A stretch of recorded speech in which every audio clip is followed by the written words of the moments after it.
ẹni ẹ̀ ń retí kí Sunday Igboho kó àtàkì olóyè kó àtàkì Ìbà Gani Adams kí ni Sunday Igboho fẹ́ àtàkì Ìbà Gani Adams fún?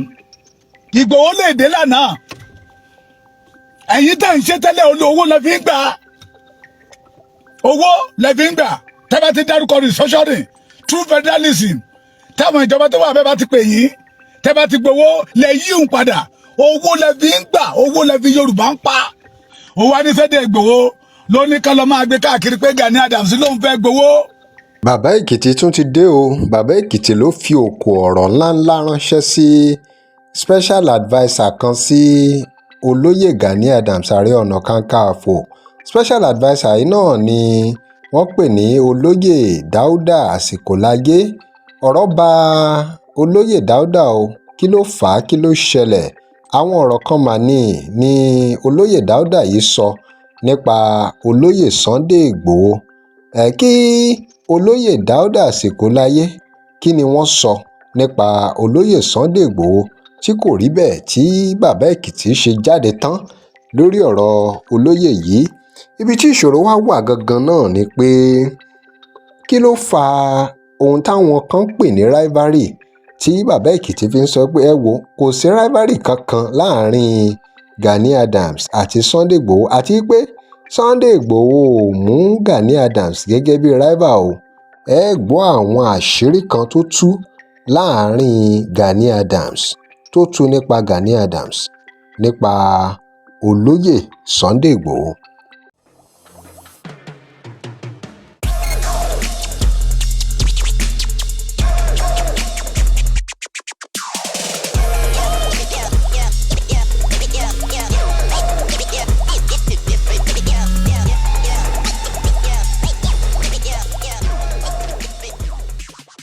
Welcome to Digi Naija. Remember to like, share and follow us. Bàbá Èkìtì sọ̀rọ̀ wọ́n ju òkú ọ̀rọ̀ lẹ̀ fún olóyè Dauda asikolaye. Ẹ jẹ́ gbọ́. Olóyè á sọ wípé kí ni Sunday Igboho á sọ pé Gani Adams rà nígbà òun ṣé owó ló fẹ́ gbà lọ́wọ́ Gani Adams ni? A gbọ́ nínú ìtàn Ààrẹ Ọ̀nà Kakanfò he was one of those people tó sọ pé Gani ló tọ́ sí ẹ fún Gani. Àwọn tó bá súnmọ́ bàbá Lámídì Aláàfin àná ẹ lọ béèrè kí ni Ìgbòho kí lá ló ń wá tó fi jẹ́ pé Gani ní ọmọ àtàkì kiri. You miss it. Ohun tí ò bá ti yé yín ẹ yé máa darúlú pọ̀ mọ́ ṣàpá. Ó ní àwọn ajá ẹ̀ ló ń jáde yes tẹ́ bá pè wá ní ajá Ìgbòho ṣùgbọ́n èmi náà láyọ̀ láti sọ fún ẹ lénìí ìwọ náà ajá Gani. Bí ọ̀kan ṣe máa sọ ó ní àwọn agbọ̀rọ̀ gangan lọ́rọ̀ máa ń dùn jù àwọn gangan náà máa ń fẹ́ ọ̀rọ̀ lójú. Nígbà tá a bẹ̀rẹ̀ ìrìn àjò yìí bẹ́ẹ̀ náà ni ọ̀rọ̀ yẹn ṣe rí láàrin olóyè Gani Adams àti olóyè Sunday. Ẹ̀yà wo fọ́nrán ìdílé kágbọ́n tí bàbá Èkìtì sọ. Ṣé Buhari ò àtàkì olóyè Ìgbòho? Ṣé Ìgbòho ò jáde ní ìgbà ìjọba Buhari? Ìwọ wá sọ wípé ìgbà wo ló dé? Yes, ó lè dé lánàá kó ní ipa tó dára nínú ìrìn àjò Yorùbá. Ó lè dé lánàá kí iṣẹ́ kó pariwo bí iṣẹ́ ọmọdé yẹn ṣe pariwo ní ilẹ̀ Yorùbá lẹ́nìí. Ìgbòho lè dé lánàá ẹ̀yin tá ń ṣe tẹ́lẹ̀ owó lẹ fi ń gbà owó lẹ fi ń gbà tẹ́ bá ti dárúkọ restructuring true federalism táwọn ìjọba tó wà bẹ́ẹ̀ bá ti pè yín tẹ́ bá ti gbowó lẹ yíhun padà owó lẹ fi ń gbà owó lẹ fi Yorùbá ń pa. Ẹ̀yin tẹ́ sọ pé ẹ ti ń ṣe tipẹ́ pé ìgbà wo ni Ìgbòho dé? Ìgbòho ò wá láti pé kóun fà fi Yorùbá mẹ́kẹ̀ owó. Mo ní tájù àwọn tó rán tájù wọ́n á yọjú síta àwọn tó rán tájù níṣẹ́ ẹ máa yọjú síta máa play fújò yẹn ṣùgbọ́n mo fẹ́ kọ́ ọmọ Yorùbá ó mọ̀ wípé àti mọ̀bí tí iná ti ń jó wá.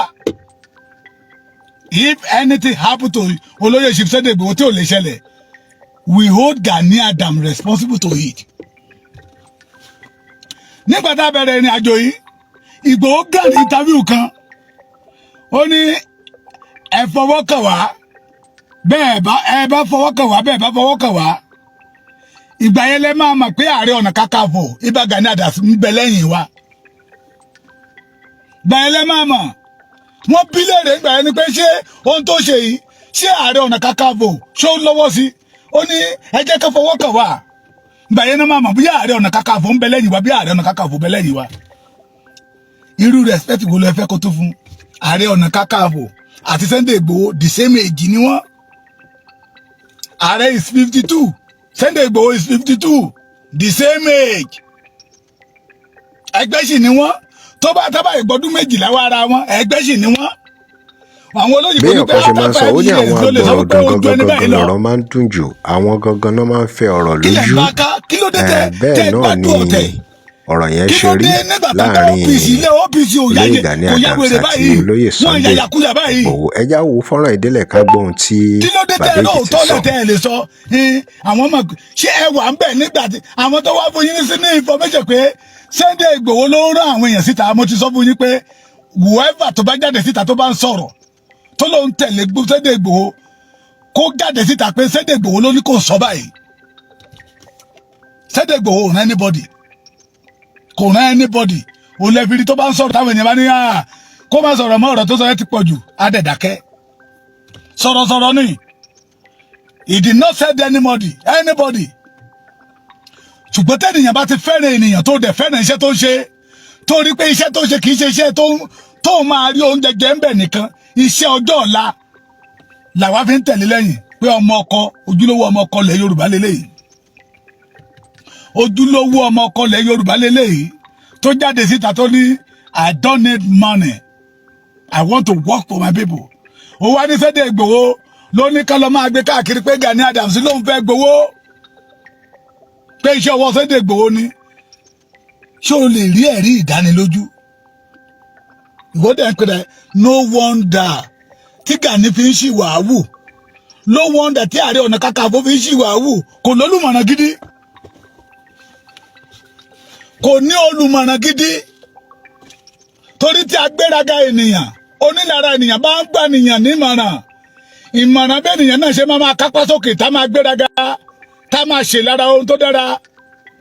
Òun ló máa wù, ìwà rúbẹ̀ ló máa wù.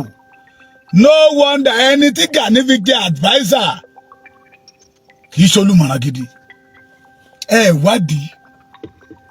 Bí ọ̀kan ṣe máa ń sọ, ó ní àwọn agbọ̀rọ̀ dùn gangan lọ̀rọ̀ máa ń dùn jù, àwọn gangan náà máa ń fẹ́ ọ̀rọ̀ lójú. Bẹ́ẹ̀ náà ni ọ̀rọ̀ yẹn ṣe rí láàrin olóyè Gani Adams àti olóyè Sunday Igboho. Ẹjá wo fọ́nrán ìdílé ká gbóhùn tí bàbá Èkìtì sọ. Ní kọ̀kọ̀, how do you know? Bó o lẹ ṣe mọ̀? Bó o lẹ ṣe mọ̀? Àwọn wo ló wá fún yín ní information yẹn? Let me tell you, Sunday Igboho ti ẹ̀rí ti Gani rò, kò ríro, kò ríro ló fi sọ wípé Ọlọ́run ló lẹ̀mí mi. Ẹ máa gbọ́dá ní mo fọ Ọlọ́run tó lẹ̀mí mi búra, kò rí ti Gani rò àtọ́.